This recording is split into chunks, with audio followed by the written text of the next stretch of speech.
Hola, muchísimas bendiciones para todos. Hoy estamos aquí transmitiendo desde la ciudad de Cali, en nuestro nuevo centro de celebración y adoración. Estamos contentos, agradecidos con Dios por esta bendición maravillosa. Y en una entrega más de esta miniserie que le hemos denominado Plataforma de Despegue o el origen de la propulsión. Le pido que me acompañe, por favor, a iniciar esta enseñanza con una oración pidiéndole a Dios su guía, su orientación, que podamos recibir de parte de Dios una instrucción que no solamente llegue a nuestro intelecto, sino también a lo profundo de nuestro corazón, y la convicción que la palabra de Dios llama fe sea robusteciéndose para que podamos establecer o permitir que se establezca en nuestras vidas el reino de Dios. Padre Celestial, quiero darte gracias por este día, esta ocasión que nos regalas de poder estar reunidos de manera virtual y a la distancia, pero unidos en un mismo espíritu, como dice tu palabra, a través de esta transmisión.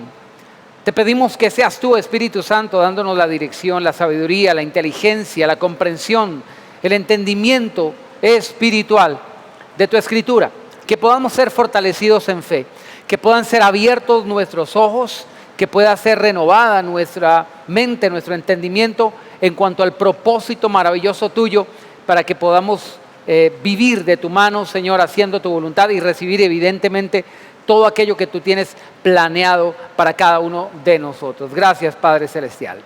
Amén y amén.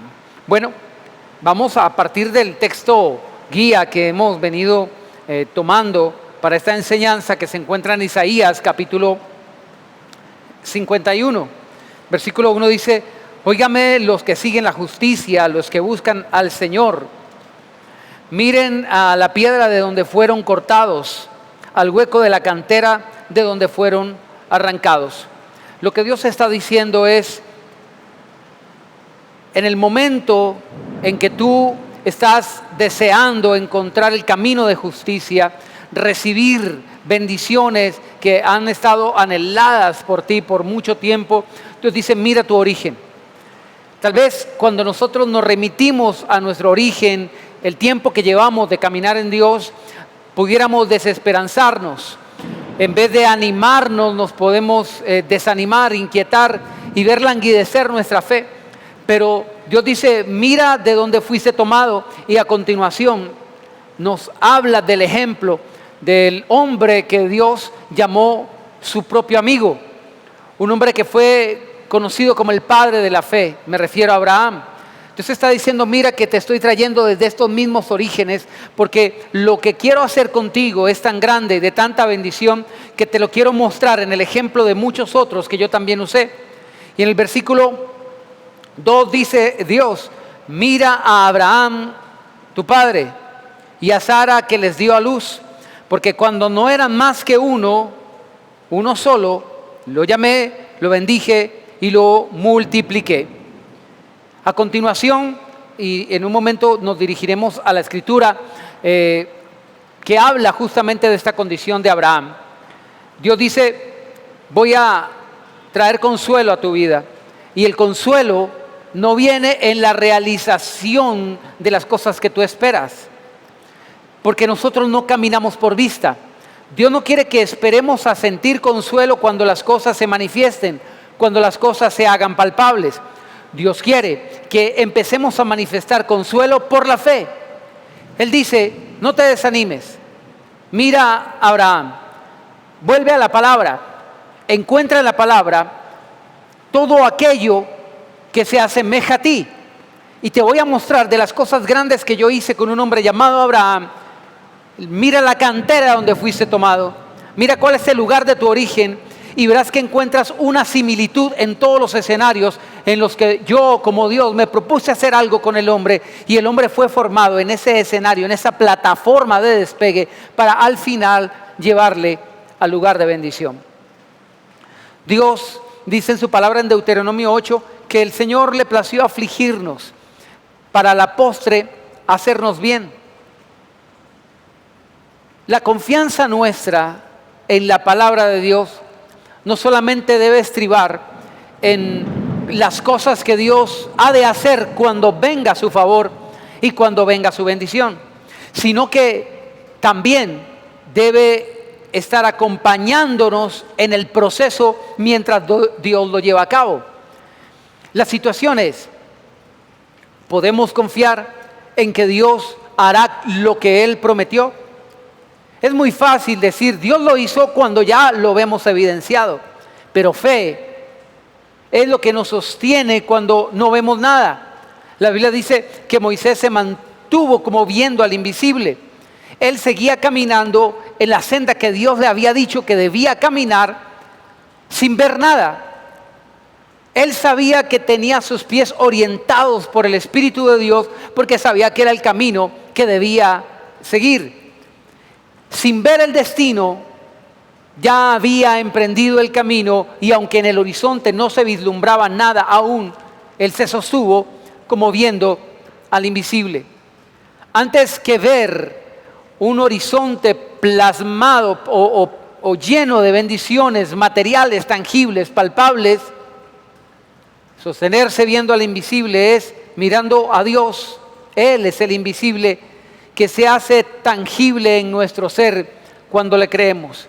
Dice la Escritura, porque fiel es el que lo prometió, el cual también lo hará. Miren a Abraham su padre y a Sara que les dio a luz, porque cuando no eran más que uno solo, lo llamé, lo bendije y lo multipliqué. Cuando era uno, no vino a ser bendecido, multiplicado, cuando recibió de facto, de hecho, la promesa, sino cuando era uno solo. Cuando ni siquiera había conocido a Sara, su mujer, porque ya había sido elegido desde antes de la fundación del mundo. Eso dice la Escritura. La Biblia dice que Jesucristo fue inmolado desde antes de la fundación del mundo, porque ya Dios había hecho preparativo para todo lo que había de acontecer. Nosotros estamos en la mente de Dios, no cuando llegamos a existir, porque Dios no está improvisando sobre el camino con nosotros. Él ha hecho un plan desde antes de la eternidad, desde antes que nosotros llegásemos a existir. Y todo, como dice el Salmo 139, referente a nosotros, estaba escrito en un libro. Y en lo escondido como dice la Escritura, cuando éramos solamente un embrión y en lo escondido del vientre de nuestra madre, fue formado todo lo que fue un día llegar o se pudo manifestar, hacer sin faltar cosa alguna, dice la Escritura. Así Dios dice, yo lo bendije y lo multipliqué cuando era solo uno. Dios hace el proceso de bendición como lo estudiamos en la anterior entrega de Oseas capítulo 2, que dice, la voy a llevar al desierto y allí la voy a seducir. Allí haré que se rinda completamente a mí. Y dice, y allí le entregaré sus viñedos, sus viñas, en el desierto. Dios forma nuestros corazones en el desierto. Es allí donde nos otorga las bendiciones. Es allí. Por eso el desierto es una parte tan importante en nuestras vidas, porque somos probados. Muchos rechazan el desierto, muchos maldicen en el desierto, muchos juzgan la condición en la que se encuentran, como le pasó al pueblo de Israel cuando salió de Egipto y caminaba por el desierto. Dice la Escritura que muchos empezaron a murmurar, pero el resultado de eso fue caer tendidos allí justamente en el desierto. Nunca pudieron ver la tierra prometida porque nunca la visualizaron antes, porque nunca creyeron antes en el Dios fiel que los había sacado de la esclavitud para llevarlos a esa tierra. Solamente que ese era un tránsito que era necesario atravesar, pasar, un antecedente para dejar el testimonio en su corazón delante de Dios, que serían fieles, que se mantendrían de la mano de Dios y que cuando ya Dios los bendijere y los llevase a tomar la tierra prometida, no se apartarían de él. Cuando recibieran la abundancia, una tierra que fluye leche y miel, no se alejarían, sino que se mantendrían fieles. Y eso solamente se aprende en el desierto. Hebreos dice que el Señor Jesucristo, en los días de su vida terrena, ofreció súplicas y ruegos con gran clamor y lágrimas al que lo podía librar de la muerte. Dice que fue oído a causa de su temor reverente. Y que a través del sufrimiento, y aunque era hijo, a través del sufrimiento aprendió lo que es la obediencia. A través del sufrimiento aprendió la obediencia. Esa es la escuela que todo hombre y mujer de Dios debe atravesar para ser probado en fidelidad, para ser moldeado su corazón, para poder llegar a ocupar ese lugar que Dios tiene destinado para cada uno de nosotros desde antes de la fundación del mundo. El versículo 3 nos amplía el panorama para que no desmayemos, para que nuestro ánimo no se canse hasta desmayar. Dice, ciertamente consolará el Señor a Sión, consolará todas sus ruinas. Mira la tierra, la piedra donde fuiste cortado. Mira a Abraham cuando era solamente uno. Dios dice, consuelo hay para aquellos que lamentan sus ruinas. ¿Y por qué ruina? Porque antes de la bendición y de la abundancia está la humillación, dice Proverbios. Antes de los honores está la humillación. Porque en medio de la ruina que nosotros a veces experimentamos, es muy fácil claudicar, es muy fácil maldecir, es muy fácil rendirse. Pero nosotros, dice la Biblia, que no somos de los que retrocedemos, sino de los que tienen fe para preservación del alma. Dice que nosotros no somos los que claudicamos, sino que nos mantenemos y resistimos a pie firme. Dios no nos trajo hasta aquí para volver atrás. Dios nos trajo aquí para poseer la tierra que Él nos dio, dice la Escritura, y reza también un cántico.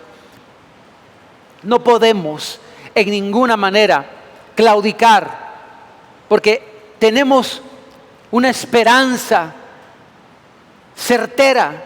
Es una palabra que Dios nos ha dado, que nos dice del otro lado del desierto está la tierra prometida. Muchos se quejaron, muchos se lamentaban, muchos se entregaron a la idolatría en el desierto al ver que Moisés tardaba, al ver que Dios no aparecía en escena, y se volvieron atrás. Pero nosotros no somos de los que vuelven atrás. Nos mantenemos a pie firme porque sabemos que fiel es el que lo prometió. Dice, Dios va a consolar todas las ruinas. No importa la ruina que estemos experimentando, lo que sabemos es que viene de camino el consuelo de Dios, y doy todo en mi vida para que eso suceda. Por la vida hasta la vida misma. La situación es que Dios ha hecho provisión no solamente para la tierra prometida, sino para el desierto. Lo que necesitamos aquí, en nuestra condición limitada, en nuestra ruina, Dios ha hecho provisión un poco limitada, un poquito de maná cada día, un poquito, y nosotros tal vez ninguno espera vivir en esa condición tan limitada, pero ese no es nuestro destino final. Eso es algo temporal, eso es algo que se va dando simplemente en este espacio de tiempo que es temporal, que no es nuestro lugar de habitación, sino de tránsito y de formación. Dios dice que trae consuelo, y esa es nuestra esperanza. Esa es nuestra esperanza. Dice que la ruina no es para siempre. Dios va a consolar a Sión y consolará todas sus ruinas. Y dice, cambiará su desierto en un paraíso. Cuando podemos ver con los ojos de Dios, cuando podemos ver con los ojos de la fe, ya no nos detenemos a lamentarnos por el desierto que estamos experimentando, sino que veremos la mano de Dios obrar. Y es tiempo de empezar a confesar eso, que veremos la mano de Dios obrar a nuestro favor para cambiar justamente eso que fue el motivo de nuestra ruina, de nuestro lamento, de nuestra aflicción, del señalamiento, del juicio, de la ofensa, del escarnio público. No importa lo que sea, Dios mismo va a cambiar esto en un paraíso, en un Edén. Es tan opuesto de desierto a paraíso, porque así es la transformación que principalmente Dios quiere tener para con nosotros. Dios no quiere cambiar nuestra vida externamente de desierto a paraíso. Lo primero que Dios quiere hacer es transformar nuestro corazón, y ello solamente ocurre en el desierto. En Oseas dice el Señor, la llevará al desierto para hablar a su corazón y allí seducirle, allí hablarle, allí transformar su mentalidad, hablarle a su corazón, no importando lo que mire su mente, en sus ojos, no importando la realidad de desierto, de ruina, que perciba sus sentidos. Voy a hablar a su corazón para que Él haga oídos sordos, ojos ciegos ante lo que esté percibiendo con sus sentidos, sino que mi voz sea la que haga eco en su interior, en su corazón profundo. Quiero hablarle y decirle: no temas, yo voy a consolar todas tus ruinas. Ese es el camino, un camino angosto. Ese es el camino, un camino estrecho. Pero este es el camino, el único que llega y lleva al destino que yo les he preparado. Es una confianza, porque todo se trata de fe. En el Evangelio dice la Escritura que el Evangelio se revela por fe y para fe. Cuando tenemos esa fe, créame, tenemos entonces aquello por lo que nosotros esperamos. La fe es la certeza de lo que se espera, la convicción de lo que no se ve. No podemos estar no convencidos cuando Dios es el que lo ha hablado. No importa lo que vean nuestros ojos. Así obra la fe. Esa es la fe y este es el escenario donde se tiene que desarrollar. Nosotros no andamos por vista, sino por fe. Es tiempo de dejar de dar pasos ante lo que vemos y es tiempo de empezar a avanzar. Ahora sí, de cierto, de verdad me refiero a caminar paso tras paso por lo que no vemos, sino por lo que creemos, porque por eso dice la Escritura: mira a Abraham, el padre de la fe, el que nos enseñó a caminar en rumbo de donde se obtienen las promesas.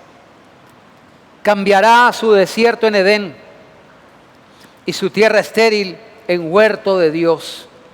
Se hallará en ella alegría y gozo, alabanzas y cánticos. Se hallará en ella alegría y gozo, alabanzas y cánticos.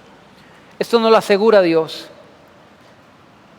En esta nuestra tierra, en esta nuestra iglesia, Dios dice: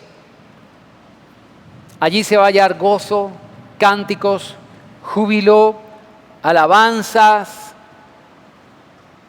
y alegría. Donde una vez hubo llanto, sufrimiento, aflicción, congoja, tristeza, hasta más no poder, Dios dice: allí se va a hallar lo contrario. ¿Por qué? Porque dice que la tierra estéril será convertida en huerto de Dios. Tierra estéril, tierra estéril. Es preciso ver cómo Dios obra. ¿Cuál es el proceso de Dios? Dios tiene como cuna de fertilidad la infertilidad. Cuando Dios dice: voy a hacer una nación grande, lo hace en contra de la razón humana. Miremos por favor lo que dice el pasaje de Romanos, capítulo 4. Permítame, hago una pausa porque olvidé traer agüita y estoy con el gaznate seco. No se pierda un segundito. Gracias por su paciencia, gracias por ese break que me permite terminar. Estamos entonces en el libro de Romanos, capítulo 4 y versículo 16. Romanos capítulo 4, versículo 16. Dice: por eso la promesa es fe para que sea por gracia, a fin de que sea firme para toda su descendencia, no solamente para la que es por la ley, sino también para la que es de la fe de Abraham. Él es padre de todos nosotros. Aunque aquí está hablando de la gracia y de la ley, podemos extraer algo importante, y es la promesa. El verso 16 habla de la promesa que Dios le hizo a Abraham. Puntualmente dice que no es por justicia, que esta promesa no es por la propia justicia de la observancia de la ley, sino por la gracia de Dios. Dice acá que también para la que es de la fe de Abraham. Dice, a fin de que sea firme para toda la descendencia de Abraham. Dice, no solamente para la que es por la ley, o sea, el pueblo judío, sino también para la descendencia que es de la fe de Abraham. La promesa que Dios le dio a Abraham trascendió a un pueblo que no estaba ligado genéticamente a Abraham, pero hay una relación con Abraham que es una relación de tipo espiritual. Nos vincula a Abraham por la fe que tuvo Abraham. Cuando tenemos la misma fe de Abraham, entonces estamos incorporados en el pueblo de Dios que vive para con Dios por la fe. Pero mire lo que dice allí. Él es Padre de todos nosotros. Él es Padre de todos nosotros.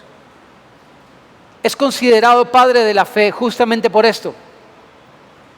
Porque le dio ingreso a una nación que no era nación, a la nación gentil, y que ahora viene a ser nación, justamente por haber incorporado en su vida la fe. La fe. Cuando Dios nos dice, mire a Abraham, tu padre, dice, vuelve a los orígenes. Cuando yo hice la extraordinaria promesa a Abraham, era solo uno, y llegó a ser padre de multitud de gentes. Él llegó a hacerlo porque tuvo una fe que le acompañó en el proceso. La fe no camina por vista. Entonces, estar acompañado de fe en el proceso significa que camina con la certeza, paso a paso, no importa lo que a su alrededor acontezca, él sabe que va a llegar al destino y a obtener la promesa que Dios Padre le dio, porque eso es la fe. El verso 17 dice, como está escrito, te he puesto por padre de muchas naciones. Está escrito, te he puesto por padre de muchas naciones.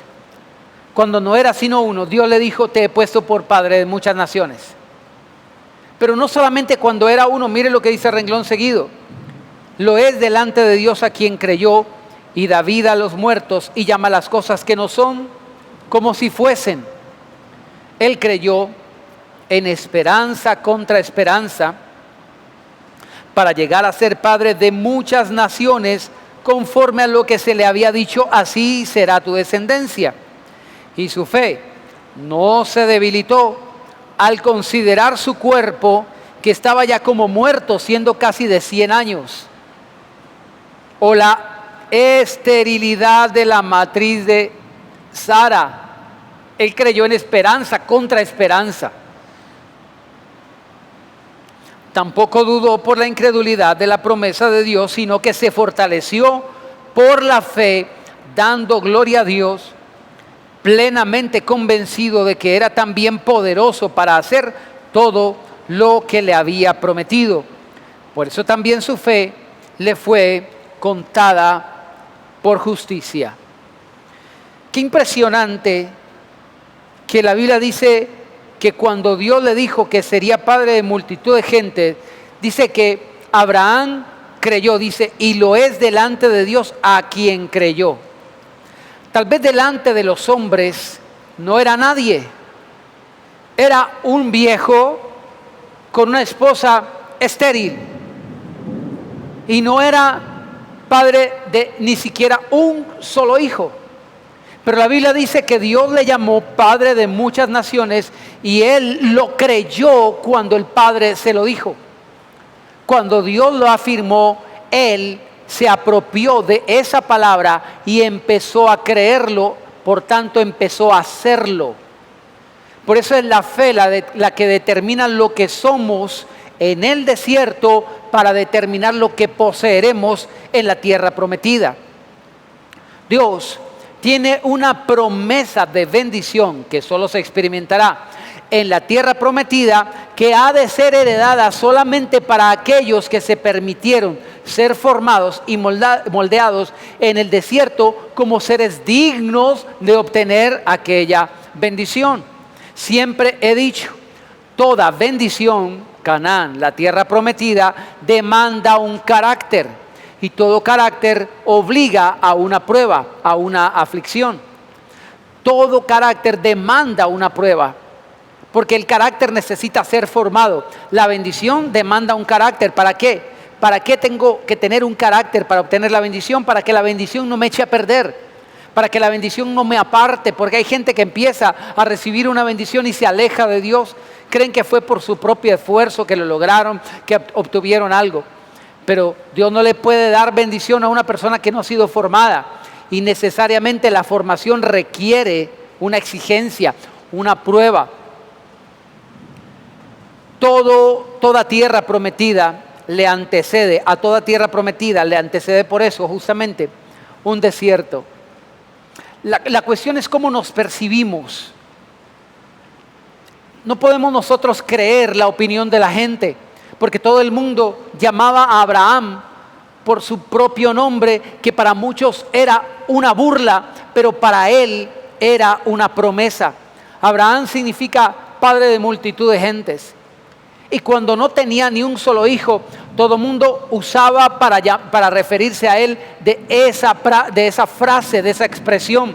Su nombre era una frase completa que reflejaba una promesa, pero que si él no tenía el carácter de una persona de fe, sería para su ruina y para su vergüenza. Cuando todo el mundo le mencionaba su nombre, le estaba recordando su promesa, pero todos se burlaban porque no tenía un solo hijo. Pero para él, el motivo de su burla, el motivo de su señalamiento y de su crítica, no era un motivo para afligirse, no era un motivo para desmotivarse, para rendirse, sino para sacar pecho y creer que Dios, el que lo había prometido, era poderoso para hacerlo, porque Él es Dios todopoderoso. Dice por eso la Escritura que él creyó en esperanza contra esperanza. En esperanza contra esperanza. Esto significa que requería no de su propia esperanza, requería también de la esperanza que tuviese Sara, de creer que Dios habría de hacer lo que Él les había prometido. Recuerde que Sara le falló en la fe a Dios y ella pensó que Dios le daría un hijo a ella, ya no de su propio vientre, sino de un vientre alquilado, el de una sierva suya, de Agar. Pero Abraham tenía por clara la palabra que Dios le había hablado, le había dicho que no heredaría de un siervo suyo ni de ninguna sierva, sino un hijo de él y de su esposa. Esperanza contra esperanza. La esperanza de que Dios efectivamente le daría un hijo, pero contra esperanza significa en contra de todo lo natural, porque ningún ser humano a los 100 años puede tener un hijo. Porque dice un verso anterior que Dios quiere asegurarse que tengamos la fe de proclamar lo que Dios ha dicho de nosotros, aún sin importar el señalamiento, sin importar la crítica, porque el versículo dice, Dios llama las cosas que no son como si fuesen. En el tiempo del desierto, en vez de proclamar maldiciones y quejas, tenemos que proclamar lo que Dios ha dicho de nosotros. Fue en el desierto, en la esterilidad, en la vejez, donde Dios le dijo, ahora Abraham, tu nombre será padre de multitud de gentes. Cada vez que se lo mencionaba, se estaba proclamando y anunciando esa bendición, porque Dios quería que empezara a ser reiterativo con su creencia, que fuera vehemente creyendo lo que Dios le había dicho. Así que, ¿cuál es nuestro discurso? ¿Cuál es el nuevo nombre que nos debe ocupar desarrollar? ¿Cuál es la nueva personalidad en la que nos debemos ocupar en desarrollar en este tiempo que le llamamos desierto? No es otra cosa más sino empezar a forjar en nosotros la mentalidad, los hábitos, las costumbres requeridas para la tierra prometida, porque no soy lo que todo el mundo ve y percibe con sus ojos hoy. Soy efectivamente lo que Dios me ha llamado a hacer, incluso desde antes que entre a hacerlo, porque Dios llama las cosas que no son como si fuesen. Es mi fe la que debe acompañar la palabra de Dios para que la palabra de Dios se realice en mi propia vida. Es mi fe y no importa la circunstancia. Si tenemos que creer en esperanza contra esperanza, usted dirá, la edad que tengo no es una edad en la que yo puedo decir tengo facilidad, tengo capacidad, tengo algo para realizar, algo para hacer. Usted dirá, el estudio que tengo, la condición económica, la condición social, las relaciones, el trabajo, la profesión que tengo, nada me dice por dónde puedo empezar a ver la bendición de Dios. Pero escúcheme, el favor de Dios muchas veces es contranatural, porque realmente es sobrenatural. Supera nuestras capacidades. Por eso Dios dice, te voy a llevar al desierto hasta que entiendas que no se trata de ti, ni contigo, ni con lo que tú crees. Quiero llevarte al desierto para que aprendas a deponer eso. Que mires que no tienes la edad, mire que no tienes una esposa fértil y fecunda. Mira que no está en tus manos, no está en ti. Dice la Escritura que tenemos este tesoro en vasos de barro para que la excelencia del poder sea de Dios y no de nosotros. Se escucha unos relámpagos, está lloviendo fuertísimo, pero créeme que lo importante es la lluvia que está cayendo en nuestro corazón de la palabra de Dios, que está siendo fértil en nuestro corazón para que esta semilla pueda germinar y dar fruto en abundancia. Semillas de fe para que podamos empezar a tener una fe extraordinaria que agrade a Dios, porque sin fe es imposible agradar a Dios. Dice el versículo 19, su fe no se debilitó al considerar su cuerpo. La fe se puede debilitar cuando tenemos o cuando tiene más peso en nuestra mente las consideraciones racionales. La Biblia dice que la fe de Abraham no se debilitó al considerar su cuerpo. Las consideraciones racionales le decían, tu cuerpo ya no puede engendrar hijos. Tú eres un viejo decrépito que no tiene capacidad ninguna para hacer que se realice la promesa de Dios. Y eso es justamente el escenario que se requiere. Por eso el desierto, para que entendamos que no se trata de nosotros, para que entendamos lo que es gracia, para que podamos ver que la grandeza del poder son solamente de Dios. La oración modelo nos enseña a terminar siempre esta oración de esta forma para que nos hagamos al fin conscientes, pero creo que no lo hemos aprendido. Porque tuyo es el reino, tuyo es el poder y tuya la gloria por todos los siglos. Así termina esa oración que le llaman Padre Nuestro. Porque tuyo es el reino, porque tuyo es el poder tuyo por todos los siglos. Amén.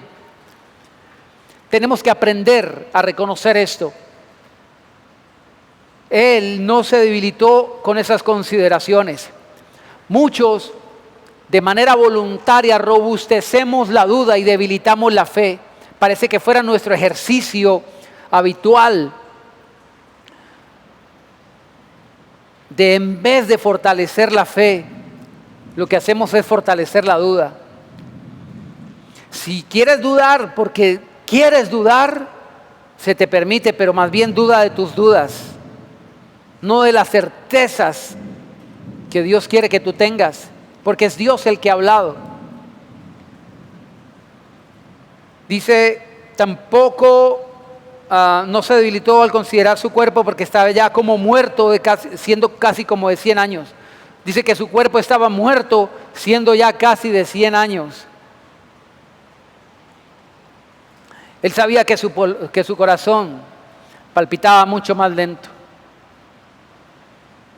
Él sabía, pero él no se guió por lo que sabía, él creía. Él caminó por lo que creía. Mire lo que dice el verso siguiente. Tampoco dudó por incredulidad de la promesa de Dios, sino que dice que era ya de 100 años, dice, o la esterilidad de la matriz de Sara. No solamente era un par de abuelos, sino que su mujer, durante toda su vida, y ella ya era de 90 años, durante toda su vida había sido estéril. Pero dice allí, a renglón seguido ahora sí, tampoco dudó por la incredulidad de la promesa, sino que se fortaleció por la fe dando gloria a Dios. No dudó por incredulidad de la promesa. Él sabía Dice la Biblia, no lo niega, que él dudó, pero no por incredulidad de la promesa. Él dudó de que Dios le daría un hijo a través de sí mismo. Por eso se permitió estar con su sierva Agar, como se lo propuso su esposa, porque él creía que Dios le había de dar un hijo y por eso trató de ayudar a Dios. No dudó por incredulidad de la promesa, porque él creía que Dios le había de dar un hijo, sino de cómo había de acontecer eso en su propia vida. Allí sí dudó un poco, pero como siempre lo he dicho, el padre de la fe llegó a ser padre de la fe porque primero tenía que dejar de ser hijo de la duda. Allí dudó y la Biblia no lo niega. Para que nosotros tengamos un consuelo fortísimo de que Dios, a pesar de nuestras dudas, continúa un proceso con nosotros para que abandonemos las dudas y caminemos por fe agradándole, para que podamos recibir la promesa de bendición. Versículo 20 dice, no dudó por la incredulidad de la promesa, sino que se fortaleció por la fe dando gloria a Dios. Se fortaleció por la fe dando gloria a Dios. Él no esperó ver su cuerpo robustecido.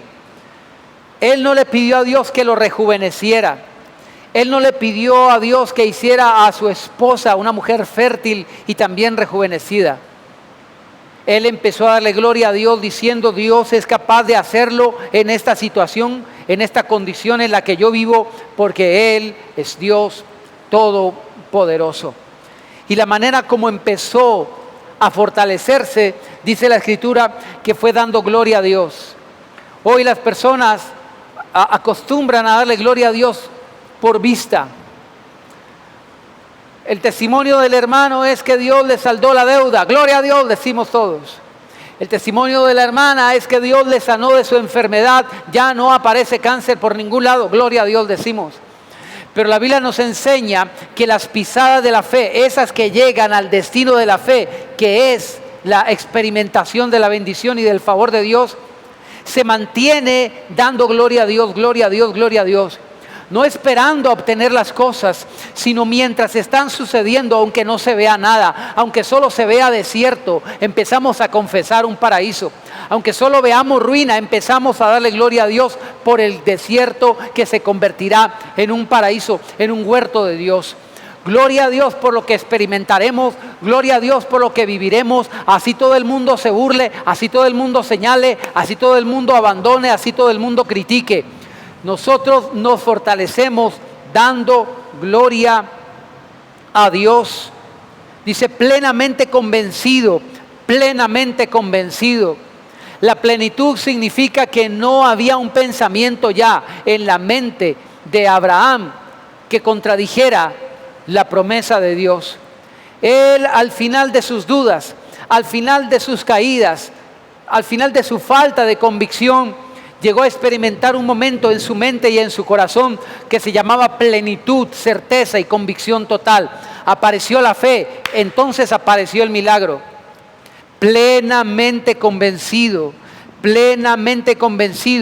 de que era también poderoso para hacer todo lo que había prometido. Deja de convencerte de tus debilidades, deja de convencerte ya de tus fracasos, deja de estarle dando pedal y en la mente a esos pensamientos que te hacen dudar y que te hacen un incrédulo. Empieza a estar plenamente convencido que ya no depende de ti. Y si no depende de ti, estamos en las mejores manos porque Dios tiene todo el poder. Versículo 22. Por eso también su fe le fue contada por justicia. En Isaías 51, versículo 1, donde estábamos, dice: óigame ustedes los que siguen la justicia, los que buscan a Dios, los que siguen la justicia. Dios lo va a hacer, a cada uno le va a dar lo que le corresponde cuando nosotros le mostremos fe a Dios. Génesis capítulo 11, versículo 30. Génesis, el primer libro, capítulo 11, versículo 30, muestra aquella ruina de la que Dios dijo en Isaías que habría de consolar, aquella esterilidad de la que ya no habría memoria. Génesis 11:30 dice: pero Sarai, la mujer de Abraham, era estéril y no tenía hijos. Abraham con su esposa Sarai tenían una promesa de ser hechos padres de multitud de gente, pero dice que Sarai era estéril. Váyase 6 capítulos más adelante, Génesis 16, versículo 2. Dijo Sarai a Abraham: ya ves que el Señor me ha hecho estéril. Te ruego pues que te llegues a mi sierva, quizá tendré hijos de ella. Y Abraham atendió el ruego de Sarai. Sarai, la que luego fue llamada Sara, dice que era estéril. Capítulo 25, ya se empieza a cortar un poquito la historia y sabemos que Dios le dio a Abraham un hijo. Su hijo se llamaba Isaac. Recuerde que en Isaías decía: mire la piedra donde fueron cortados, mire a Abraham su padre. Llegó a ser padre de nosotros porque a través de muchas generaciones Dios transmitió esta plataforma de bendición. Mire lo que le pasó a Isaac. Isaac llevaba la promesa de una nación en su descendencia. Pero en el capítulo 25, versículo 21, voy a leer el verso 20. Génesis 25, 20 dice: Isaac tenía 40 años cuando tomó por mujer a Rebeca, hija de Betuel, arameo, de Padán Aram, hermana de Labán, arameo. Verso 21. Isaac oró al Señor por su mujer Rebeca, que era estéril, y lo aceptó el Señor, y Rebeca concibió. Mire la roca donde fueron cortados, mire la cantera de donde fueron extraídos.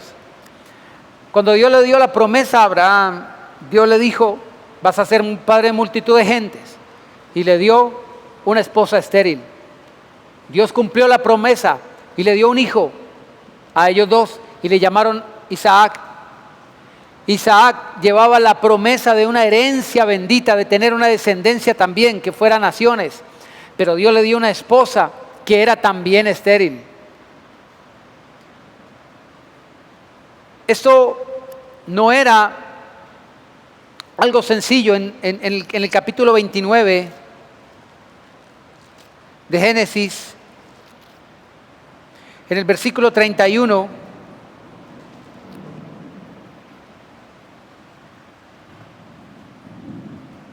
el verso 31 dice: vio el Señor que Lea era menospreciada y le dio hijos, en cambio Raquel era estéril. Raquel era estéril.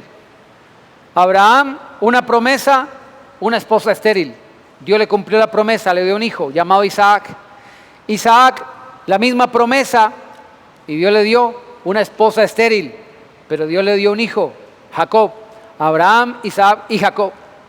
Jacob, también la misma promesa, y ahora su esposa es estéril. ¿Te das cuenta cómo Dios lo viene haciendo? Porque siempre se ha tratado de fe.